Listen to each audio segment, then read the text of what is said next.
What's happening, everyone? My name is Pardon My Presence, and you are listening to the Pardon My Presence YouTube channel, where I address common issues from a unique point of view. It's also a place where I pardon a space for critical thought and analysis in today's society, where it seems that well-informed logical assessments are slowly becoming taboo. What's happening, everyone? First of all, I want to wish everyone a happy new year. All the best for 2021. Hope it is a prosperous year for you. I hope that 2020 is in the past and you're looking forward and you've built upon yourself and you learned some new skills to bring into this year. And hopefully, if there is another shutdown in the economy, you have skills where you could actually create some type of income for yourself. Now, having said all of that, I want to talk about this particular video. Now, I've been trying to make a domestic violence do's and don'ts for women for a long time, but I've been feeling uninspired until I ran across this particular video that dropped on New Year's Day. Did you buy me a drink? No. Did you see how? And you all sat there. So did you see how my brother is pleading with her? And she's disrespecting. This is your tradition. Look, you You see? hit women and you're talking. You see? You see? You hit women. You see? And you're still running your mouth. You see? Now, before I go further with this video, let me add some context. This video is about a woman named ES. She has a YouTube channel called Eat, Love, and Migrate. You could categorize her as a Black American woman who has traveled all across Africa and visited many countries. And she did that in order to escape her life in America. And she's looking for peace, solace, and understanding, and a reconnection with her ancestors. And she has found solace in the country called Ghana. And she's been embraced by the people in, I believe, northern Ghana, where she is in the midst of building a micro village and a wellness center. So the purpose of the wellness center is to help expatriates have a safe place where they can do some self-reflection and to do some self-healing and let go of the baggage from Western cultures and Western society and let go of those particular viewpoints. So that way, when they come to these countries in Africa, they have a new outlook on life and they could enter these cultures with a fresh start. Another thing I have to point out to you is that ES describes herself as an independent woman, a strong woman, a woman that is adventurous, a free-spirited woman that cannot be held down, that cannot be locked down by a man. She was married and I believe she had a tumultuous divorce in the US, and that's part of the reason why she went to Africa. ES is a proud woman. She is someone who's in tune with her spiritual side. She practices spirituality. She also conducts divinations for people. And according to her, she is someone who is in tune with the outer worldly, and she does have certain powers of intentions and so on and so forth, if you believe in those things, okay? But I've been watching her channel for quite some time now, and there's two observations that I want to point out to you based on what I've seen, okay? The first observation is the fact that she is completely aware of her feminine powers. She is a charming woman, she is a beautiful woman, very attractive, and she is someone who knows how to use her femininity to get people to do her bidding. She's very resourceful and she is completely aware that men are attracted to her, and she uses that to her advantage. The second observation that I've noticed about her is the fact that she constantly makes these distinctions that people are out to get her, that she has a lot of enemies who don't wish her well. A lot of people are in her business as far as who she's with and who she decides to be involved with, and she has this thing about her where it's like people always want to down talk her. That type of thought process, that type of mindset that people have where people are out to get you, it's usually coupled with a particular behavior that is sometimes considered as toxic. They usually have relationships that crash and burn, and they move on to someone or something else in replace of it. She is also someone who often talks about not being held down or being controlled by a man, and she wants to live a free life, free as a bird. all that is understandable, all that is well and good. It's her life, she could do as she pleases. And I can understand, having been through a tough divorce and separation or breakup, you don't want to get tied down to a man again or anytime soon. So all that's understandable from that point of view. But what I want to show you guys is this video of her and a prince called Prince Ayoko, who is the person who kind of embraced her into his village or into his land and his peoples, and he has been helping her create this micro village. With all that context in mind, let me play this video, listen carefully, and then we're going to get into a few things as far as do's and don'ts in regards to domestic violence for women. I'm here. Look at you. I'm here. What is this? This is you. Yes. You're You don't so want to hear the weak. truth. I'm not weak. You're so fake for the camera. You see how you see? No, I'm nothing. You're I'm drunk. nothing. If you're not drunk, then you're a head case. Did you buy me a You're a drunk? head case. Did you buy me a drink? No. Did you see how? And you all sat there. So and did did you see how my brother is Sorry pleading with her? This is And she's disrespecting? This is your tradition. Look, you You see? hit women and you're talking. You see? You see? You hit women. You see? And you're still running your mouth. You see? You see how she's You hit disrespect? women. You got your hands in your pocket. You see how she disrespect my brother? You see? I'm sorry to The eldest brother in my family. This is her wife, Napa. You see? Who has been washing her clothes ever since she's here. You see how she disrespect them? You see? You're laughing. You are down, but you don't know you are down. Are you gonna knock me? I'm not gonna knock you. I'm not gonna hit you. You don't see this wickedness in your brother? I'm not gonna do anything to you. I'm not gonna do anything to you. But I'm gonna share it to the world to know who you are. Thank you. Let them know who I am. Yeah. That I don't sit back and No man can abuse you in this world. It is your character that will abuse you. my character abuses. Sure. Just look at me. Look at my body. Look at me. Ever since I come back from your project, I did not get a Yoko, shower. you're not full. Did you pay me? No. Are you serious? Did you pay me? Bitch, you got paid in pussy. Kick rocks. What is pussy? Dumbass. You invited me for the pussy. You feel me? I don't give a You fuck. invited me for the pussy. Dude, you so dumb. You invited it for. You guys don't believe this. You invited me for the pussy. Away with this. Says, when I tell you that I just saw the devil, I couldn't believe it. He'd like to get that rise out of me. I've never been in a domestic violence relationship, ever. Me and Ayoko aren't even here, like together in a relationship. We broke up almost 4 or 5 months ago, but he's been trying to hold on and make me do something that I don't want to do. He talks about all these American people, they're so wicked and they doing all this shit. I ain't never experienced no American man putting his hands on me. I've never experienced no man putting their hands on me. Like, damn. Like, damn, you that in love that you gotta hurt me like that? That's not love. There's nothing love about physically abusing somebody. I'm like, you have to, you do realize you just put all this shit in the hands of my enemies, people that like me who dislike me for various reasons. You went and you just showed them all of your hand, right? So this is how I'm talking to him. You went and showed them all of your hand. They recording your shit like, what the fuck you think this is? I've been on YouTube for 10 years. I know you don't do this shit. You don't do this. So I'm like trying to like reason with him, like, why do you have to talk? Like you don't listen. Like I'm trying to explain it. He's still talking over talk. Never listen to nobody. He's the almighty, all wise. So the first thing I want to say is that I'm not trying to make light of this situation. This is a very serious situation.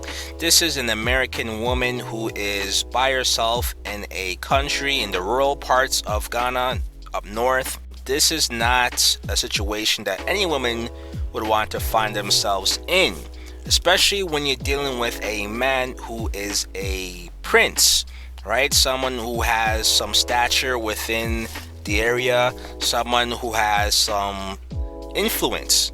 And you never want to be a woman in a foreign country without having anybody to call or be in a position where you have to fend for yourself. But secondly, what I want to say as far as the do's and don'ts for women, if you are involved in a domestic dispute, the first thing that you must understand is that from a physical standpoint, you are at a disadvantage. So the first thing that you must do is to be very aware of the situation and try not to escalate matters. Okay, now the way how you do that, number one, is you don't try to fight or engage in physical contact with the man who is quote unquote abusing you. We saw ES throw her phone at the man, and we saw ES struggle with I guess the buffer between the person that she was having a domestic dispute with, and it did come off as her being the aggressor, right? And that may not have been the case, right? As far as what we see on camera, we don't know what happened off camera. So what I want to point out to you is, for women, you never want to escalate the matter by trying to physically attack a man. You don't know what that man is going to do. Not all men have the same threshold to absorb that type of attack. A lot of men, they might allow a woman to hit them and they won't hit back. And then you have men that if a woman does hit them, they are going to hit back. And a lot of men feel like they're justified in doing so. Now, whether it's right or wrong, of course, clearly a man has the power to actually hurt a woman badly. So you never, as a man, want to do that to a woman.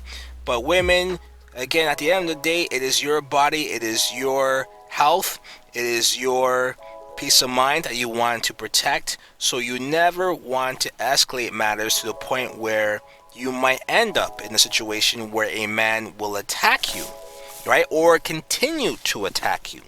So you always want to de-escalate things, and you always want to have a level head, especially when you're at that type of disadvantage. While men have the power in their physicality, women have the power in their tongue. They're able to inspire nations based on their tone and their words, even in their presence. They have the power to destroy a man's ego with their words, their tone, and their presence as well too. And I find that a lot of women today are either unaware of this particular power that they hold with their tongue, or they know they have that power and they use it to their advantage.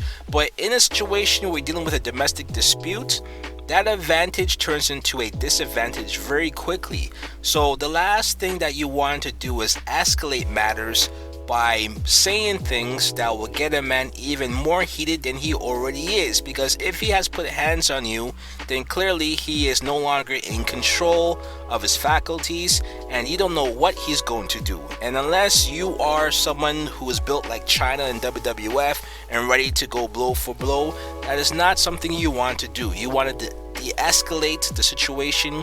You want to use your words to soothe him if you can. Not to say that that's what he deserves, but you're trying to put yourself in a better situation at the moment, and that is about survival. So the same way you can use your wits and your charm and your charisma and your femininity to get a man to do things for you, right? As far as buy you a Chanel bag or a Birkin bag or any of those things. The same way you can use that same charm, that same soothing voice to get a man to stop doing things that he should never be doing to you in the first place. What you saying? Please be safe and be careful. This motherfucker tried to kill me tonight. How? Hold on. This MF tried to kill me tonight, and everybody sat back and did nothing. Everybody sat here and did nothing. Nothing. It's almost like they was too scared to come in and see if there was blood everywhere. They heard me screaming at the top of my lungs. Him screaming, get out, because he did not want to accept that we will never be together because of this pain and torment that he's brought upon my life. You understand? I'm quiet. I don't talk about my business on the internet, but since he want to start talking about it, this is ridiculous. Since y'all like drama, here's your drama. Since y'all like it so much, I guess this is what the universe wanted for me. She's not perfect. Never said I was. But this right here is some of the weakest shit that I've ever had to do in my life. Because this ain't like me. Coming on the internet telling all your fucking business. This is weak as fuck. So number 2 in the do's and don'ts for women dealing with a domestic abuse situation is that if you're going to talk about the domestic violence situation, you want to talk with the police. You don't want to air out your business on social media. You don't want to do a WhatsApp chain text with all of your friends, spreading all the gossip. You never want to have your business out there in the streets, especially if you don't want to go to the authorities to handle it the proper way. Because if a man hits you, if a man has physically assaulted you, that is a crime. And the only people who have the authority to arrest that man for committing that crime is the police. Okay, so if you are not willing to go to the police to discuss what happened to you, and if you're not willing to go through the legal process in order to put this man behind bars, then you might want to refrain from spreading this story and this particular situation to your friends and to social media, because at that point all you're doing is gossiping. You're also putting yourself at risk to be looked upon in a lower light. You'll lose a lot of respect from people because your business is out there in the streets.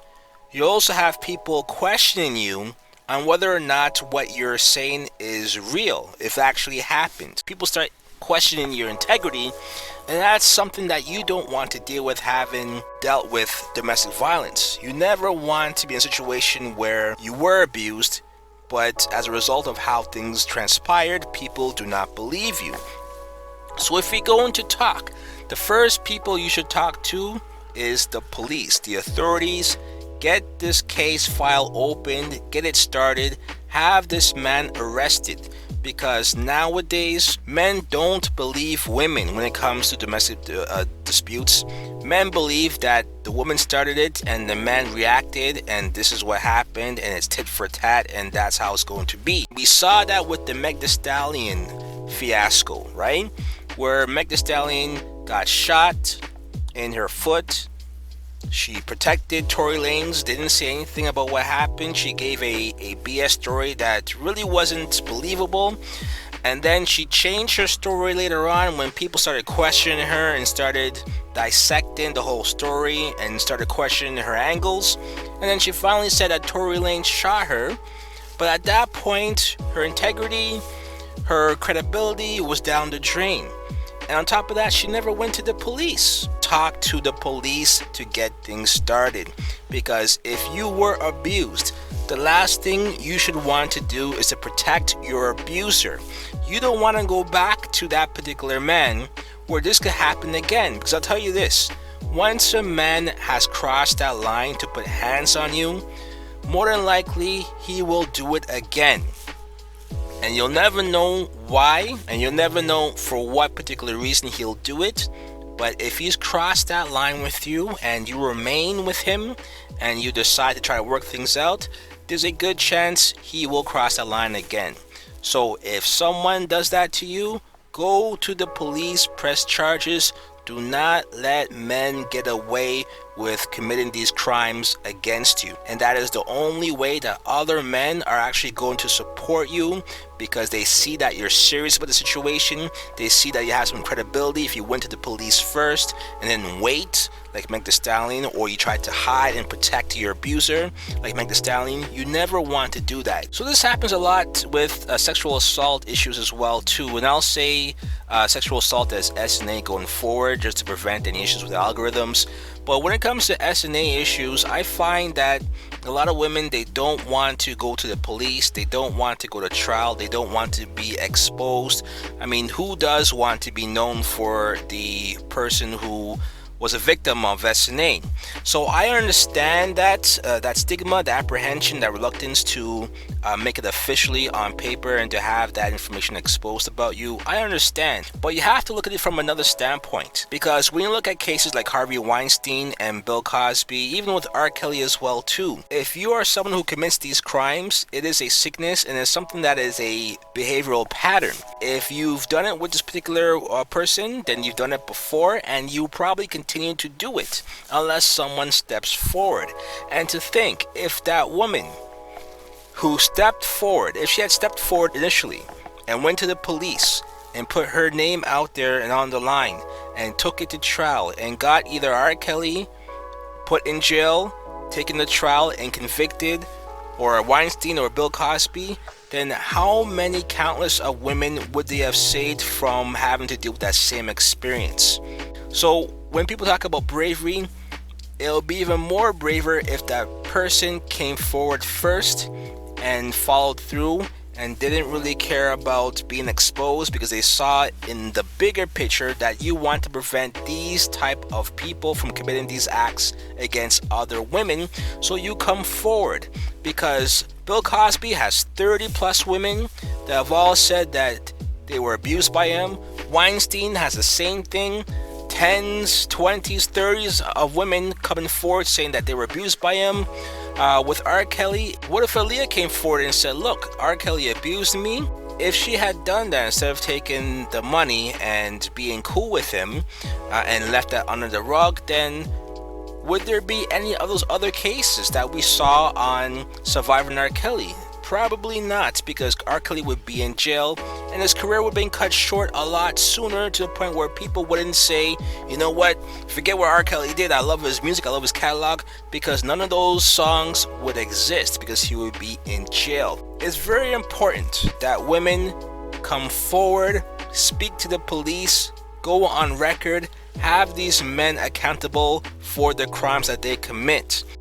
So the third and final thing that I want to discuss in regards to the do's and don'ts for women when it comes to domestic violence. Now, I'm going to tailor this directly to ES's situation with the prince and the fact that ES decided to go out on New Year's Eve with another man. I don't know, became a little too possessive. And I'm sorry, that's not where I'm going in life. Possession and holding shit like that is not good.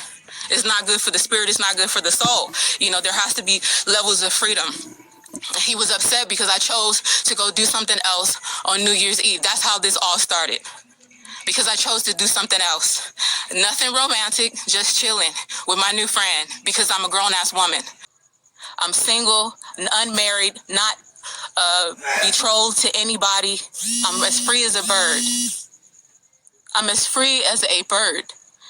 And this motherfucker tried to claim me just because another man took interest, but slight interest, not even nothing serious. Straight business. Straight business, y'all.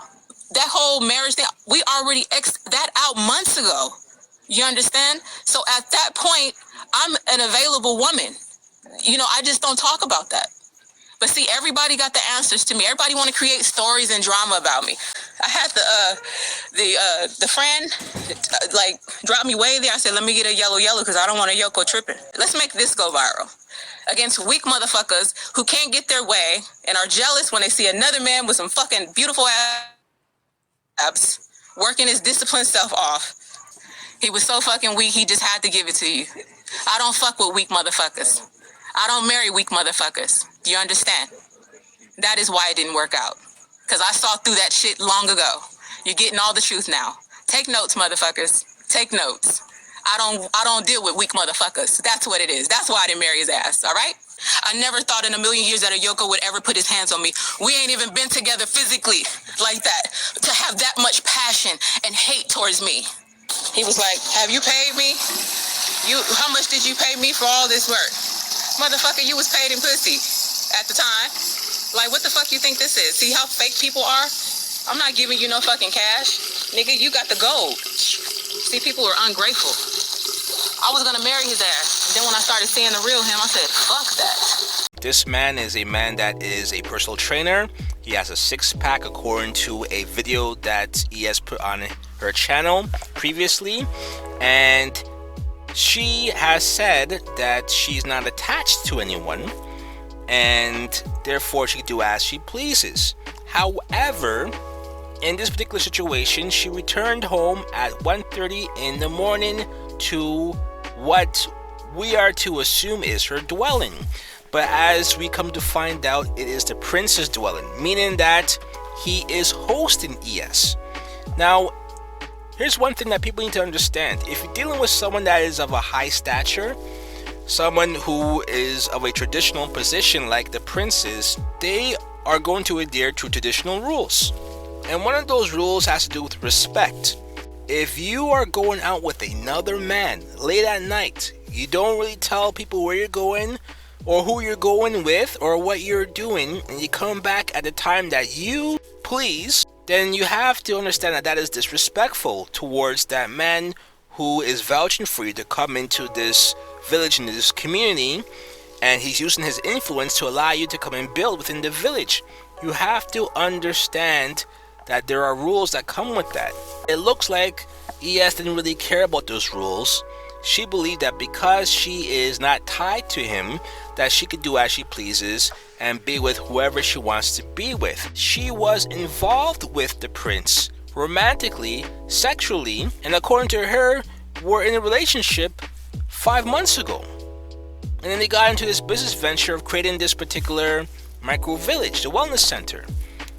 But does she not understand, if a prince who is a traditional man, who already has 2 wives and is courting you, he wants you to be the 3rd wife. He wants you to be with him, to be his wife, to be under him as a wife, right? And those feelings don't go away. They're gonna be there. And he probably thought that by working with her in this project, that at the end of it, they will all live happily ever after under this one roof, all 3 wives and their children. Meanwhile, ES is looking at it from a standpoint that she knows this guy likes her. Like I said before, she knows how to use her feminine powers.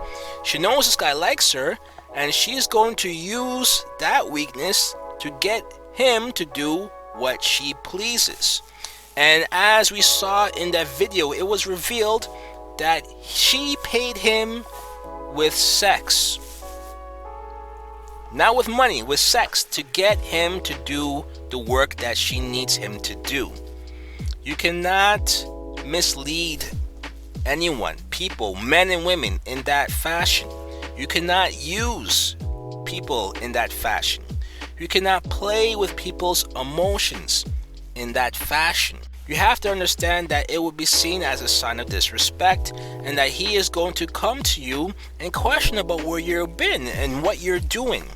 And if you are going to approach it from a standpoint that you can do whatever you want to do because you are an American woman and you cannot be locked down, then that is where the culture clash ensues, and this is where you get this dispute of domestic violence.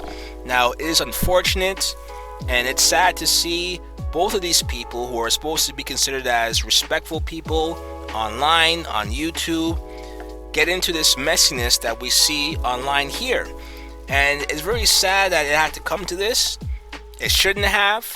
And it should be a lesson to both of them. Do not use people. Be straight up with people. Be upfront. Do not have ulterior motives. Do not play people's emotions. Please be upfront and direct with people. So just do a recap in regards to the do's and don'ts with domestic violence as it pertains to women. The first rule is that you want to de-escalate the situation. Understand that men are physical, but women have the power in their tongue. Their words can cut deep. So you want to be able to use your words to de-escalate the situation.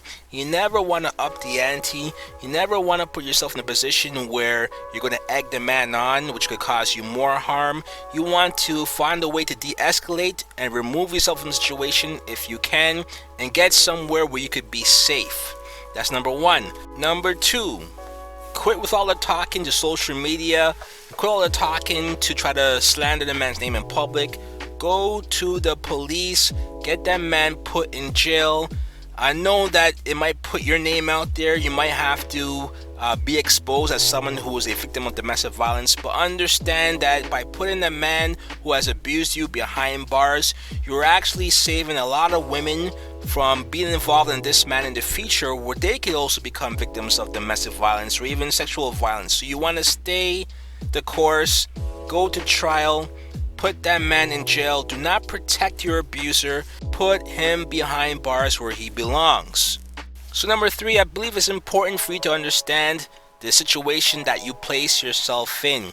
You never want to be in an entanglement like ES found herself in. You have to know who you're dealing with, and you have to know the level of emotions that are involved in the matters. And if you know that you're dealing with a weak man, then expect him to behave like one. Not all men are built the same, right? So some men are going to lash out, some men cannot control their emotions, and these things do happen. Now, I'm not making excuses for men who do this to women, because any man who loses control and hits a woman is not a good man, is a man that belongs in jail.